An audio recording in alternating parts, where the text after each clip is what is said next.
بسم اللہ الرحمن الرحیم۔ حضرت امام احمد بن حنبل رحمۃ اللہ تعالیٰ علیہ کے صاحبزادے حضرت سہل رحمۃ اللہ تعالیٰ علیہ بیان کرتے ہیں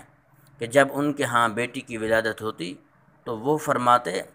انبیاء علیہم السلام بیٹیوں کے باپ تھے، اور نیز فرماتے کہ قد جاء فی البنات ما قد علمتا، بے شک بیٹیوں کے متعلق جو کچھ قرآن و سنت میں آیا ہے وہ تجھے معلوم ہے۔ اور حضرت یعقوب رحمۃ اللہ تعالیٰ علیہ آپ نے بیان فرمایا کہ میرے ہاں 7 بیٹیاں پیدا ہوئیں، جب بھی میرے ہاں بیٹی پیدا ہوتی تو امام احمد بن حنبل رحمۃ اللہ تعالیٰ علیہ میرے پاس تشریف لاتے اور مجھ سے فرماتے یا ابا یوسف الانبیاء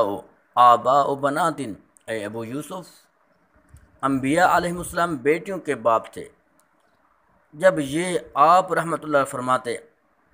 تو میرے غم کو یہ ان کا فرمانا ختم کر دیتا تھا،